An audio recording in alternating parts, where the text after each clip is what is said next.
Hail Jail, the house for all.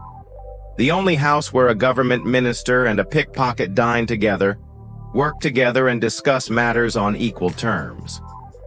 It was here that I met Mathemba, the convicted minister, Kongore, the convicted advocate, Kisumwili, the convicted magistrate, Njoroge, the rapist, Mathang, the pickpocket, Shikoli, the chicken fucker, and most remarkably, Kisinga, the gangster.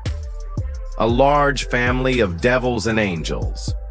I loved this house called jail, the only place where equality was exercised regardless of social class. But now I was leaving it, going back to the free world I had loved to hate, the world of hate, greed, struggles for power, assassinations, and social injustice. But most of all, I hated myself for what I was. A factory reject. That was what I was, made up of third-class material, the leftovers of creation. I suspected God must have created me shortly before lunch. The lunch bells were ringing when he was making me. In a hurry to leave his workshop, he left me incomplete. Worst of all, he gave me the brain of a chicken and the body of a human, probably by mistake. No wonder he lives in hiding where I can't reach him for complaints. Prayers? Out of the question.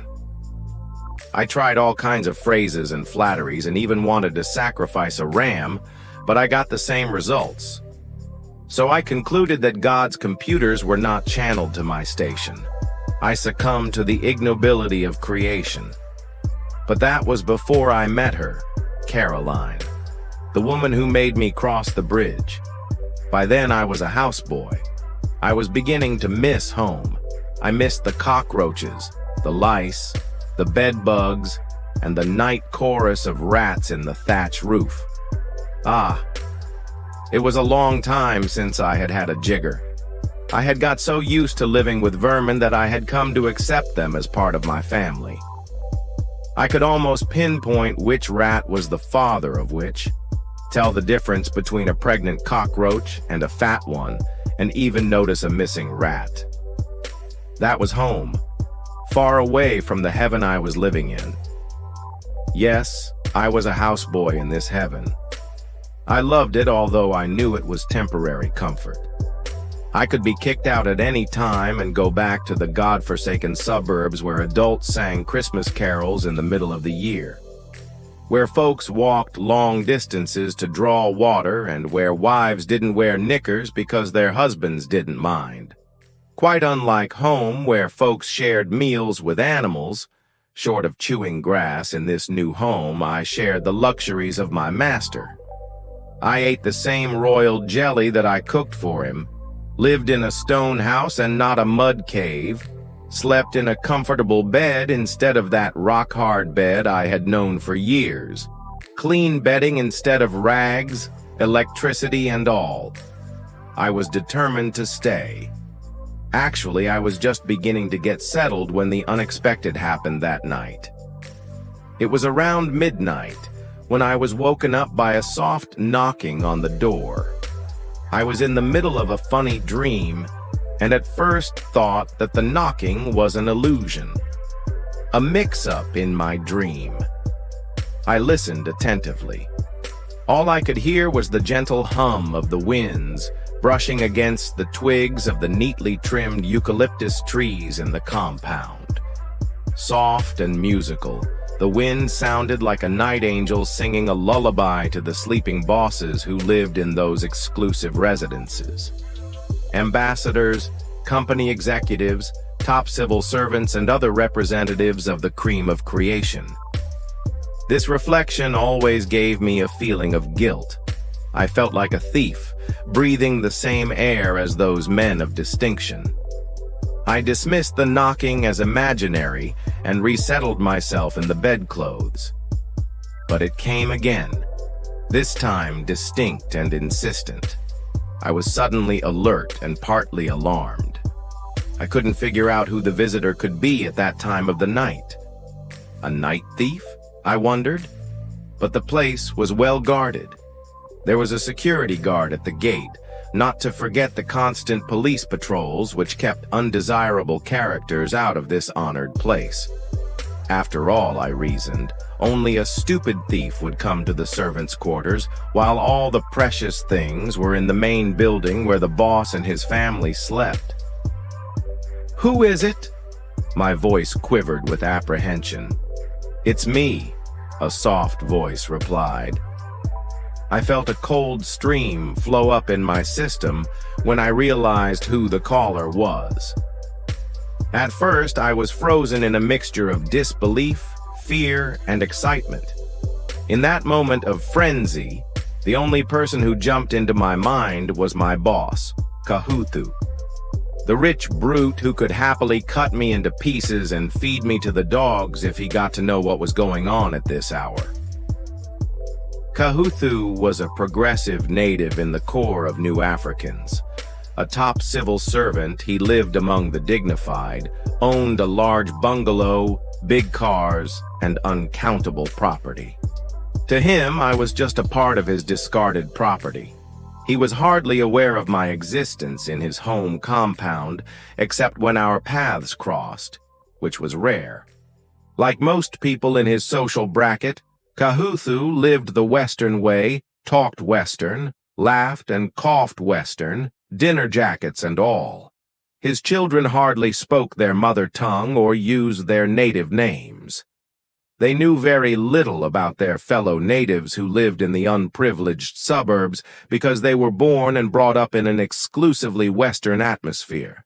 His son, Peter, couldn't tell the difference between a dog and a goat, as he hadn't had a chance to visit the suburbs where goats and people shared the same room. The unexpected visitor was Kahuthu's only daughter, Caroline, the pearl of the family. She was also Kahuthu's major problem. The rich civil servant had always had one fear: that Caroline might associate herself with those outrageous teenagers wearing funny bell-bottoms and bring shame to the family. As a measure to save her from the ignorance of youth, he strictly supervised her. She was at school in a cliquish day high school. This meant that he was in a position to keep an eye on her. To protect her from hungry teenagers, he made sure that she remained within the home compound whenever out of school and never went out without a chaperone. But as the saying goes, man proposes, God disposes. When Kahuthu was making plans for his daughter, God was making his. It was only natural that Caroline, already an adult and beautiful and lonely, would try to seek the company of a member of the opposite sex. But the only man within her restricted reach was the only man within the home compound. The houseboy named Chuma, me.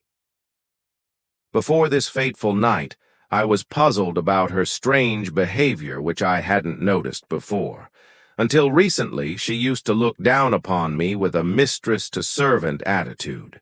But when she realized that something was missing in her system, a natural urge that only a man could handle, she started seeking the company of the only male within her. One afternoon, I was weeding the flowers near the hedge when the housemaid next door whistled at me. Like Caroline, the housemaids in this location were sexually starved. They were desperate creatures with no access to young men other than the male servants. That made me an eligible suitor for the maid's kingdom around me. But the regulations stipulated that I should not invite my mother, let alone a maid, into the servants' quarters. Looking across, I saw the maid standing on the other side of the fence, beckoning me frantically.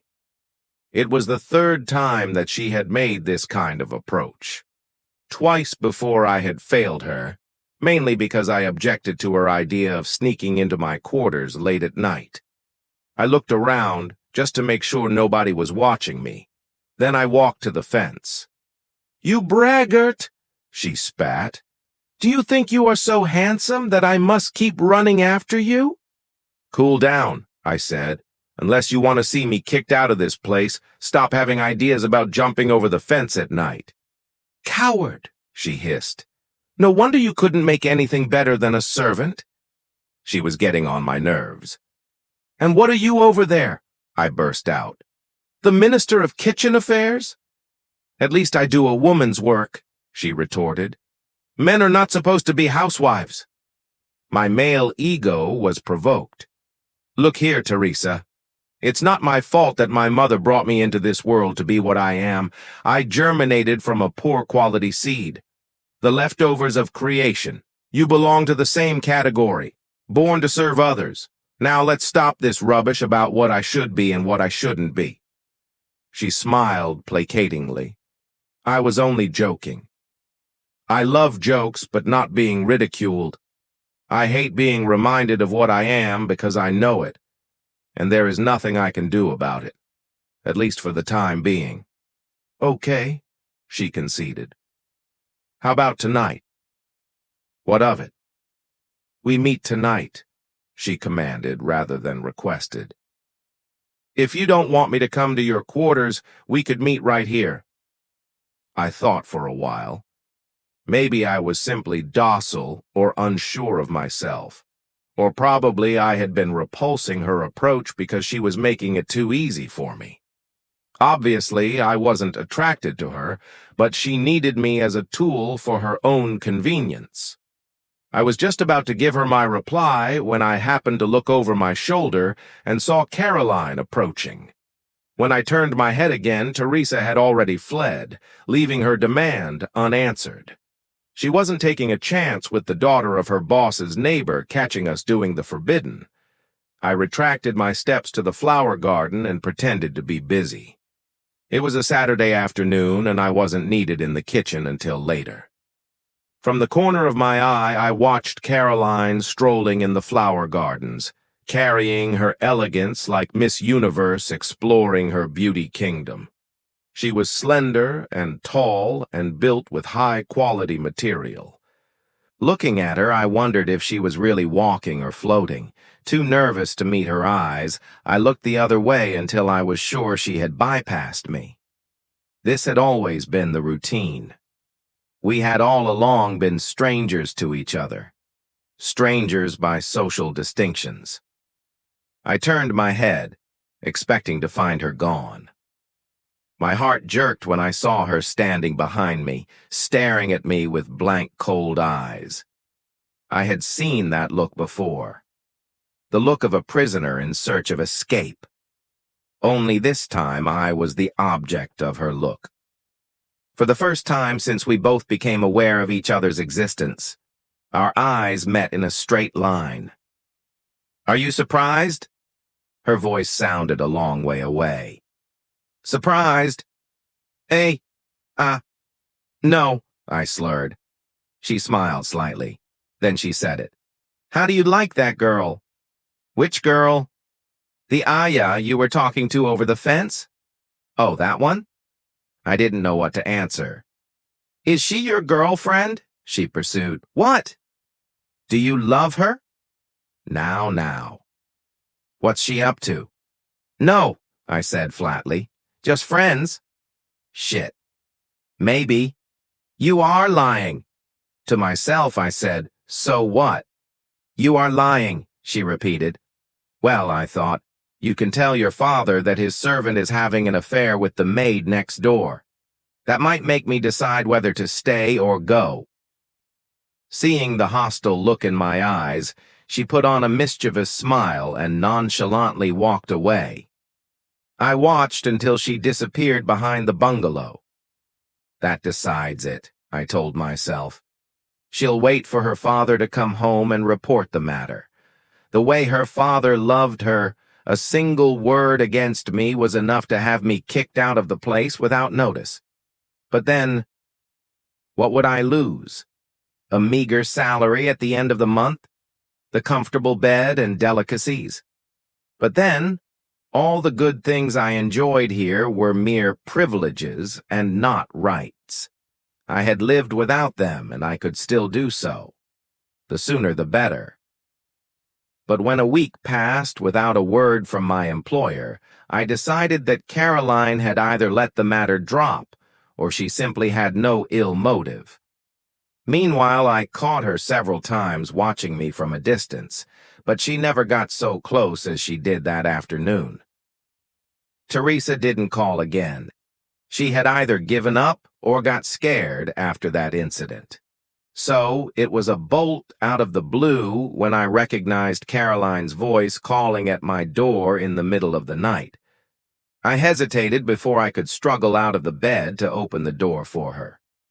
There could only be one reason for her calling at that hour, an unimaginable reason. My heart throbbing and my knees buckling, I slid out of bed and went to the door. I unlocked it with all due care lest the clicking of the keys might attract unwanted attention. She was standing there, her majestic frame silhouetted by the blazing moonlight. Her cream-white nightie added to the splendor and gave her a ghostly look. I was seized by a whirl of consternation. "Are you surprised?" The same question again. "Yes," I admitted in a voice that sounded as if it was coming from a deep pit. She didn't make any attempt to be invited into the house, and I was too mystified to welcome her in. "Sorry to disturb your sleep," she said after a lengthy moment. "Or maybe your girlfriend is in?" "Which girlfriend?" "The one I saw you with." "I told you she wasn't my girlfriend." My voice carried annoyance. "I am sorry if I butted into your affairs," she said. "You didn't butt into my anything." The tension was now beginning to relax as the conversation developed, but I was uneasy. My eyes kept roving here and there, just in case Kahuthu emerged and caught us. "It appears you don't want me in your house," she said with urgency. "I am going." "Oh, pardon me." I had now enough courage to welcome her in.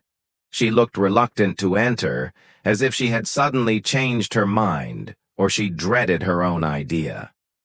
It was not until we were engulfed in the darkness of the room that I screwed up my courage and sought her hand. She put up a slight resistance, the way they always do. A rule among women. They want something, and they don't want it. They say no when they mean either yes or no, because they are supposed to be on the defensive side and men on the offensive side. She let me hold her hand while I desperately groped for something to say. She was an elephant and I was a mouse. How would a mouse court an elephant? Won't you sit down?" I stammered. I dragged her towards the bed. I didn't switch on the lights for fear that it might draw attention from the main building.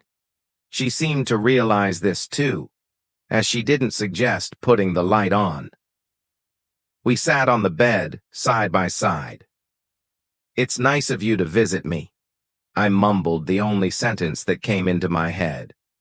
She didn't say anything. I racked my brains, searching for something to say. "Your father," I said. "How do you think he would react if he found out what we are doing?" "My father." She spat out the word as if it reminded her of something unpleasant she had eaten and was getting rid of. "But he loves you dearly," I said. "Don't you love him as much?" "I didn't come here to discuss my father," she said sternly. "If you have nothing better to tell me." She made as if to go. I held her back and struggled to calm her down. Okay. It was now the moment to make the approach. The darkness served its purpose, for I couldn't imagine how I could face her with lights on, the special commodity I wasn't supposed to make friends with, let alone touch. Then it occurred to me that she was using me like Teresa wanted to use me. I didn't mean anything to her, but I had something her father couldn't buy her. The only precious thing God gave me. I pulled her into the bed and noticed that she had nothing on under the nightie. There was no time for preliminaries, as I lacked the appropriate language for such an extraordinary encounter. But while so much happened that night, I didn't pause to consider how much damage I was causing to myself. It wasn't until much later that I realized the major significance of that night. I had crossed the social bridge. I was on the other side, far away from where I rightly belonged, and it was too late to turn back.